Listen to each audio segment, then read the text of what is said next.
atención. ¿Me escuchan bien? Sí. Bien, perfecto. Bien, vamos a hablar de la atención, que es una de las funciones de mucha relevancia y que ha sido objeto de estudio a partir de la década del 60 en adelante, ¿sí? Anteriormente no era una función que tuviera mayor relevancia, sobre todo en los años 30 y 50, donde estaba, digamos, de moda, de auge, la hegemonía de las teorías más gestálticas y conductistas. Como que la atención no se le prestaba atención, ¿sí? Fue a partir de, bueno, no de hechos muy agradable, sino que surge a partir de los conflictos bélicos, esta necesidad de que los ejércitos, los soldados, estuvieran en alerta y vigilancia, y eso empezó como a aparecer como una necesidad dentro de las investigaciones. Y fue el científico Donald Brodmann quien trabajó en la industria militar y privada y obtuvo mucho reconocimiento por su teoría de la atención selectiva y de la memoria a corto plazo. Y es a partir de la publicación ya de su libro Percepción y Comunicación que introduce, ¿no?, el enfoque del procesamiento de la información y anima a partir de allí al debate. Desde entonces, a partir de ahí se abre una bisagra donde comienza a tener cada vez más interés la atención como objeto de estudio en las investigaciones. Acá tenemos algunos de los científicos más relevantes en el estudio de la atención. De los que yo he tomado y de los cuales se ha tomado la investigación neuropsicológica para evaluar a las personas sobre la atención, son las teorías de Posner, las de Mesulam y la de Baddeley. Son las teorías que más se usan y que más son útiles dentro de la clínica. Vamos a definir primero qué es la atención, ¿no? La atención es un mecanismo complejo, con lo cual ha sido difícil establecer una definición estándar. Es un mecanismo complejo, ¿por qué? Porque sirve de base para el correcto funcionamiento neurocognitivo, ¿sí? Vemos que la atención es como la base y es el engranaje en el cual se basan todas las funciones neurocognitivas. Se la considera un mecanismo central de los sistemas de procesamiento y su función es dirigir y orientar la actividad consciente del organismo de acuerdo con una meta y objetivo, ¿sí? Esta es la definición de Posner. La mayoría de los investigadores que han tratado de definir la atención sí acuerdan en que las personas tenemos limitaciones en la cantidad de información que podemos procesar y a la cual podemos prestar atención, ¿no? Lo cual nos impide realizar muchas tareas simultáneamente. ¿Por qué? Porque este proceso selectivo ocurre en respuesta a la capacidad de procesamiento que tenemos, que es limitada. A ese proceso selectivo es el que se denomina la atención, ¿sí? El mecanismo atencional no es unitario, no es uno, no es la atención, sino que existen diferentes tipos de atención.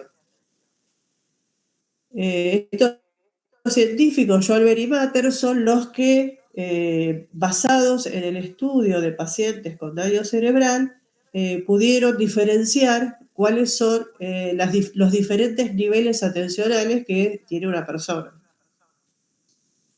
Y esto es muy interesante y muy útil, ¿no?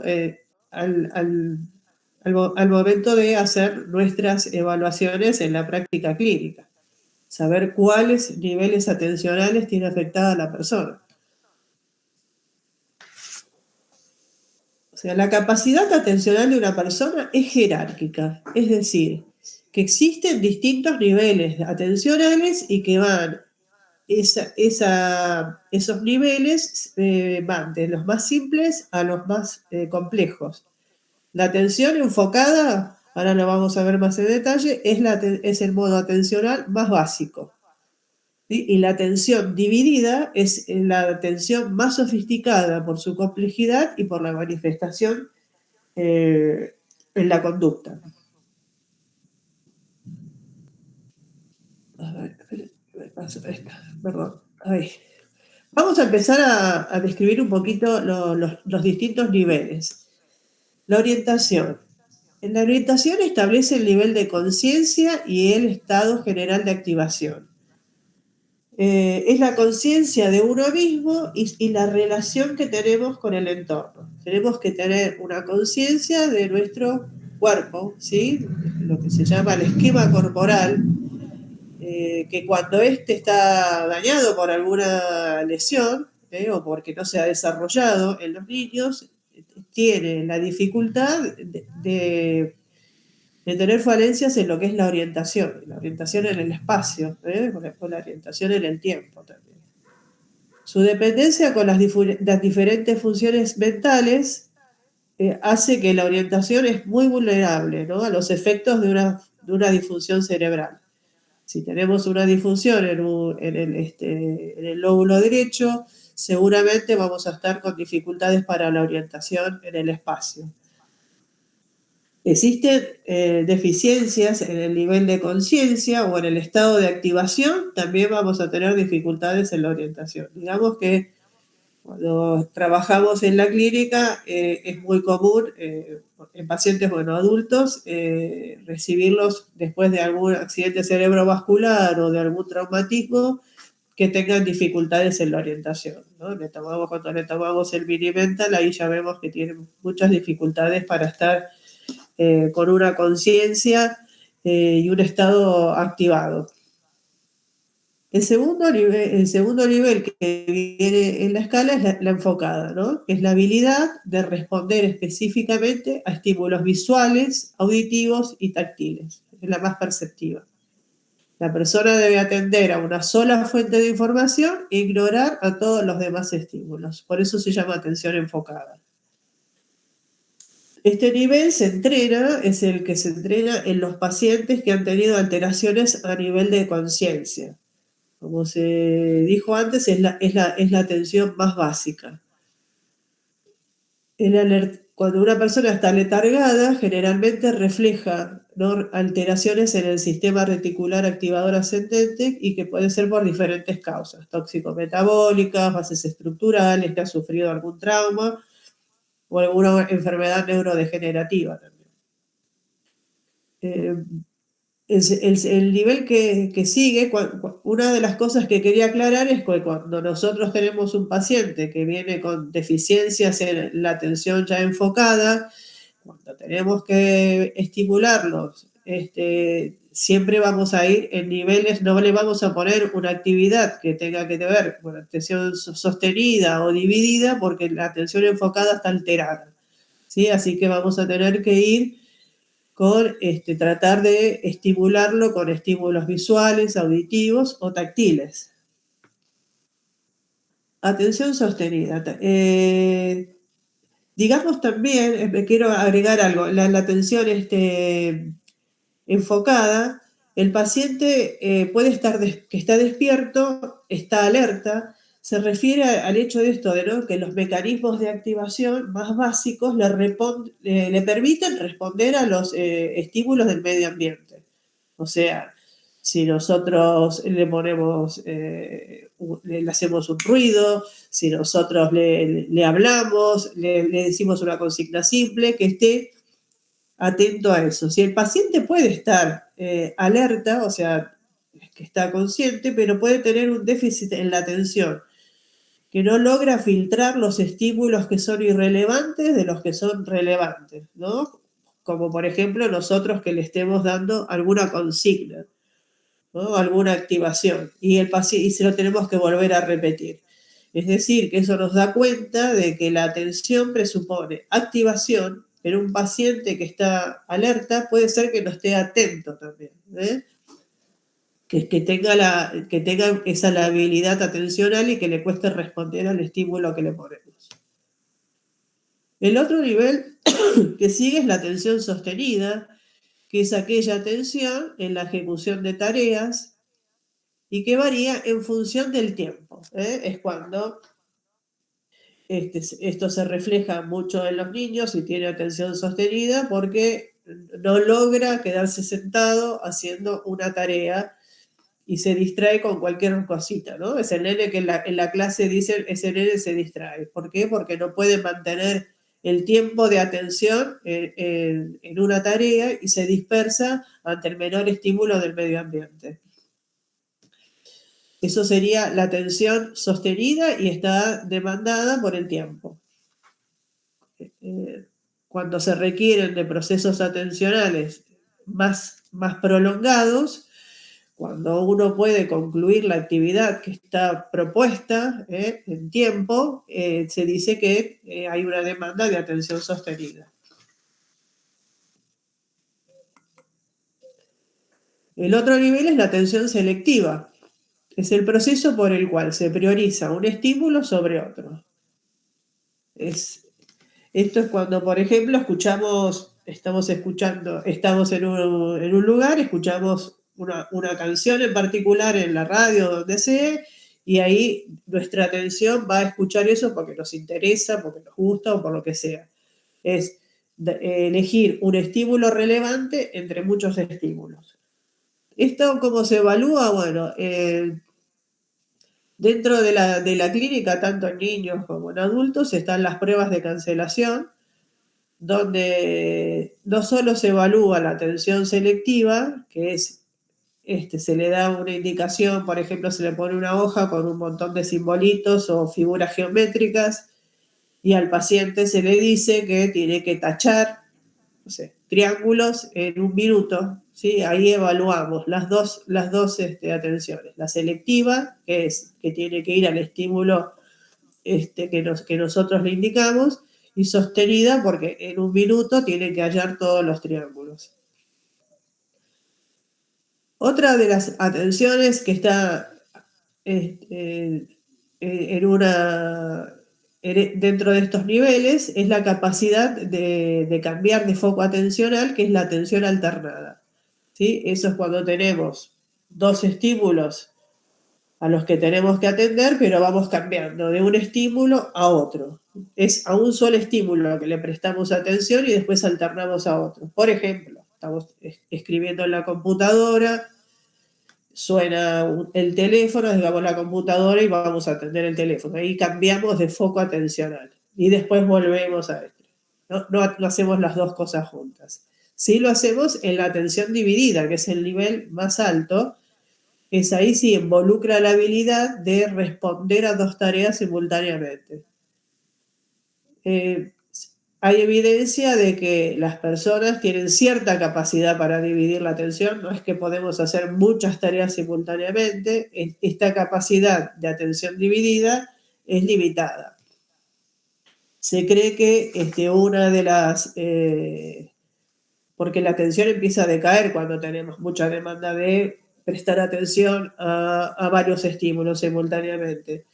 Y una de las suposiciones es que alguna de las actividades que hacemos simultáneamente tiene que tener algo de automatización. ¿Sí? Por ejemplo, cuando no sé, una secretaria está escribiendo en la computadora y hablando por teléfono al mismo tiempo, es debido seguramente a que ha logrado automatizar el uso del teclado. Bueno, esos eran los niveles y ahora vamos a tener un poco de consideración en lo que es la atención y la conciencia, que están íntimamente ligadas. Esto lo vino diciendo también la doctora Boyce en su charla anterior.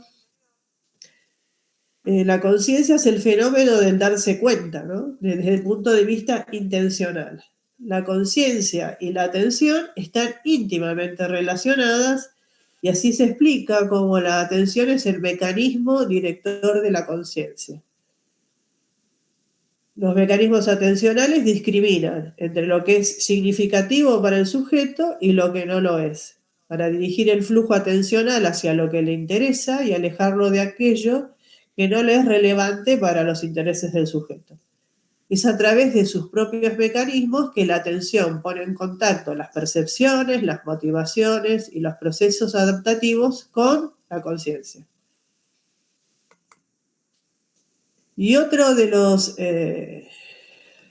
ítems para tomar en cuenta es la atención y el tiempo. Hay algunas teorías que dicen que si la mayoría de los procesos biológicos que tenemos en nuestro organismo son rítmicos o cíclicos, a intervalos regulares, como puede ser, por ejemplo, la actividad hormonal de la menstruación, eh, todas las actividades rítmicas que tenemos en nuestro sistema coronario y demás, ¿por qué no pensar que desde el área neurocognitiva también exista una relación biológica con la atención y el tiempo?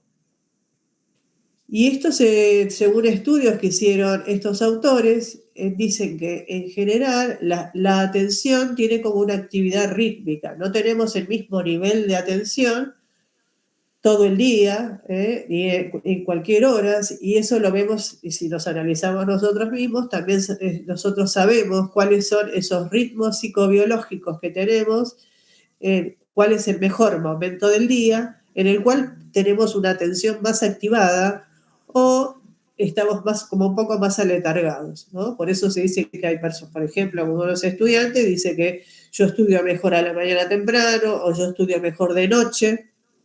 Tiene que ver con estos ritmos psicobiológicos que tenemos, ¿no? En general, las personas que tienen un ritmo psicobiológico, se dice que son matutinas, en general, en lo que son las primeras horas de la mañana, 10 de la mañana, es donde tienen un rendimiento mejor. Y las personas vespertinas es en los horarios de la tarde, a partir de las 4 o 5 de la tarde, que empieza como a activarse más y a estar con más pila, digamos. ¿Qué relevancia tendría? Bueno, uno como conocimiento para saber cuáles son los mejores momentos, cuáles nos encontramos más activos, ¿no? Para desempeñar a veces nuestras actividades. Y en cuanto a la clínica, es difícil de poner en práctica porque saber cuáles son los ritmos psicobiológicos de las personas que vamos a evaluar no se da, ¿no? Pero se supone que si yo evalúo a una persona con un ritmo psicobiológico matutino y lo evalúo a la tarde, va a estar como con menos producción. Pero bueno, en general esto es muy lindo, pero en la práctica no se puede activar. Bien, vamos a ver ahora sí, los modelos teóricos, cuál es la finalidad de conocerlos y que son los que nos van a ayudar en el momento de atender un paciente no solo saber que cuando vienen que dicen tiene problemas atencionales o tiene problemas de memoria, bueno, saber cuáles son esos niveles de memoria que están alterados. Cuando se considera actualmente a la atención como un sistema, ¿no? Porque ya vemos que tiene un montón de componentes la atención y de niveles, pero además porque se funcionan como redes interconectadas con el sistema cerebral y con todas las funciones cerebrales. Cuando se afecta la atención, se afecta la memoria. Cuando vienen derivados para hacer una evaluación neurocognitiva y generalmente no vienen con que tienen la habilidad atencional o que tienen problemas de memoria, vienen con que tienen, vienen con que tienen problemas de memoria, ¿no? O que están con un deterioro cognitivo. Cuando los empezamos a evaluar, vemos que, bueno, por estrés o por lo que sea, lo que está alterado son los niveles atencionales. ¿Sí? Y eso repercute en todo, en las funciones ejecutivas, en la memoria. O sea, que es por eso, desde ahí la importancia de tener en claro qué es lo que está alterado. La exploración de los sistemas atencionales se lleva a cabo a través de estas tres principales funciones que las conforman. Una que es la orientación hacia los estímulos sensoriales. Otro de los componentes que se toma en cuenta son las funciones ejecutivas y el mantenimiento del estado de alerta. A partir de acá es que empiezan a formularse estos modelos teóricos. El primer modelo que vamos a ver, que es el que, bueno, yo tengo predilección, es el de Posner. que establece las tres redes neuronales del sistema atencional y que están integrados por tres redes. La red atencional de vigilancia, arousal, ahora vamos a explicar qué es, la red atencional anterior y la red atencional posterior. ¿Sí? La red atencional de vigilancia arousal, esa es la que nos ofrece el estado de alerta. Y esa es, digamos, la atención más primitiva. ¿Por qué? Porque es la que ha permitido al hombre mantener un nivel de conciencia y tono de atención que sobre todo es utilizada en los eventos de supervivencia, cuando acaece algún peligro.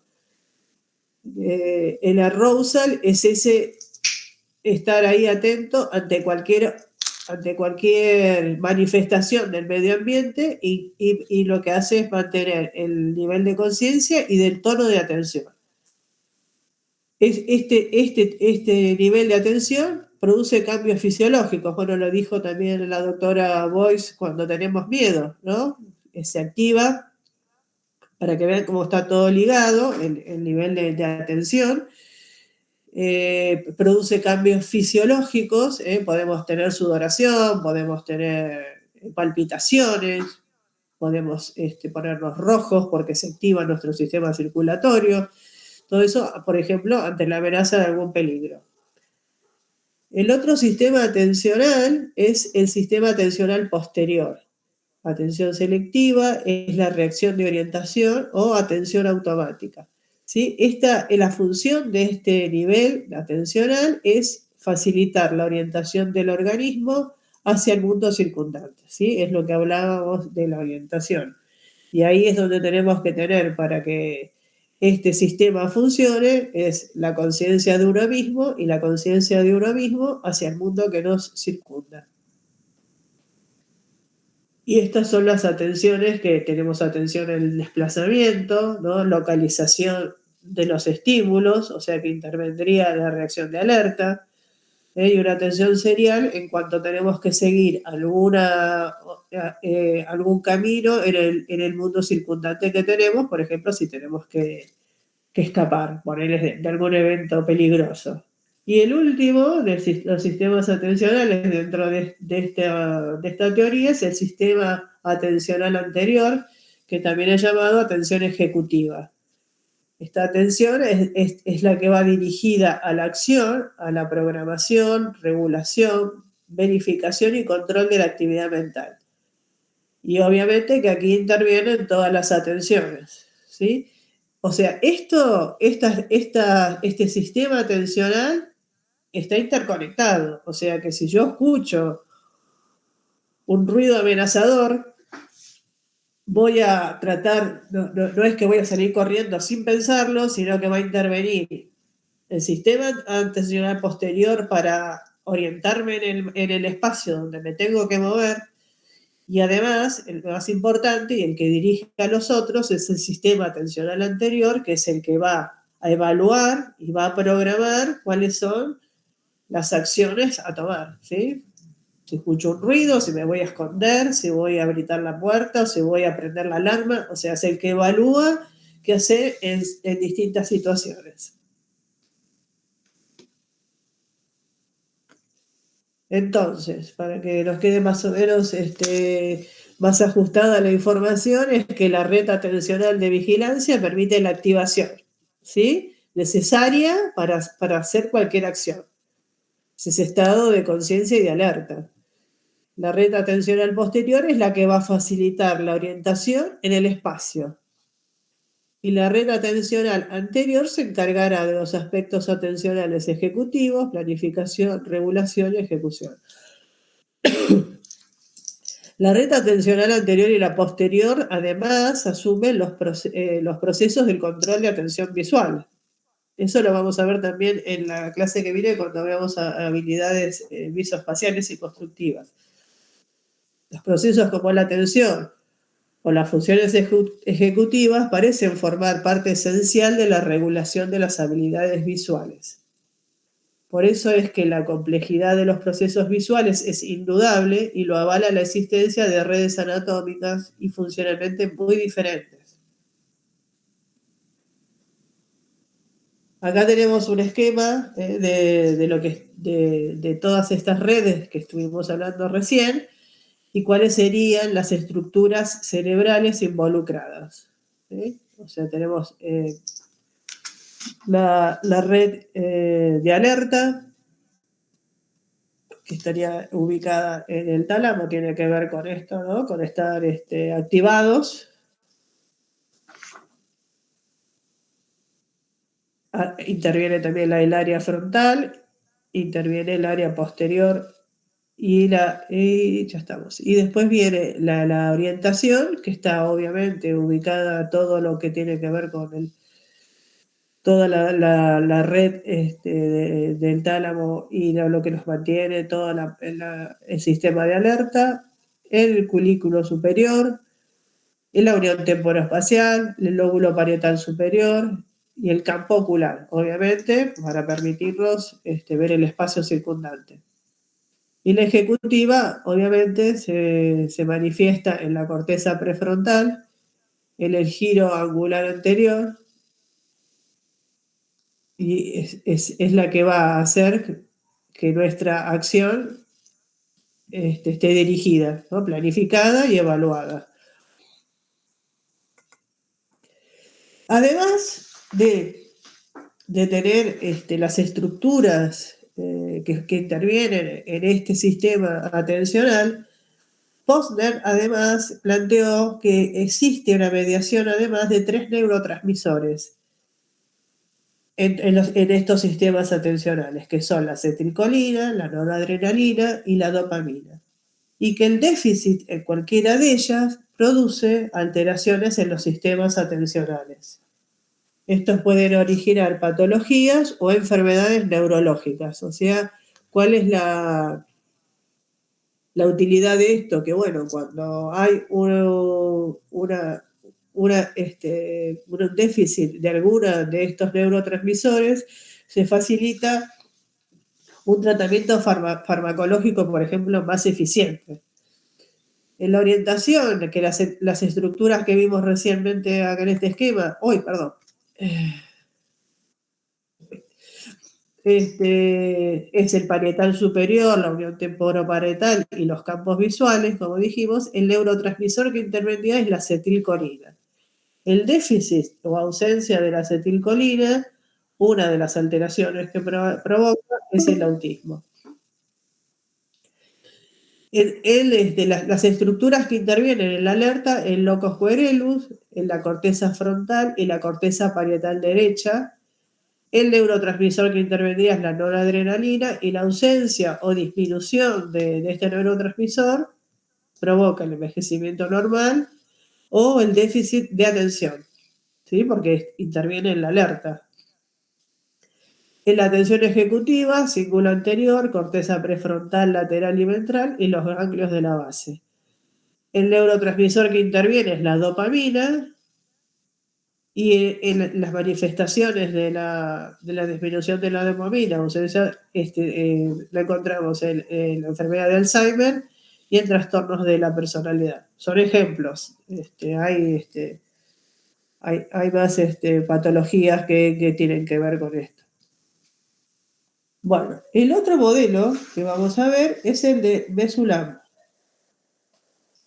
La capacidad para dirigir nuestra atención hacia segmentos destacados del espacio exterior es fundamental para lograr una conducta adaptativa y eficiente, ¿sí? Para poder dirigirnos en el medio que nos rodea. Cuando tenemos daño profundo en estabilidad, se conoce también como negligencia unilateral, y lo que hace es crear una discapacidad bastante pronunciada, porque las personas no pueden dirigir su atención en el mundo que los circunda, ¿sí? Ahora vamos a ver cómo es. Las personas que tienen este trastorno tienen dificultad para atender y responder a situaciones sensoriales en la parte del cuerpo ignorada. La atención selectiva espacial. Nosotros tenemos un sistema que está más que nada situado en el lóbulo derecho, y la alteración en ese lóbulo hace que las personas tengan negligencia sobre mi cuerpo. Espérame, se está por cortar en unos 2, 3 minutos. Bueno, entonces, ¿quedo acá? Y yo diría, antes de empezar con los síntomas, así, Bueno, das todo esto junto. bueno, Pasamos a la otra. listo.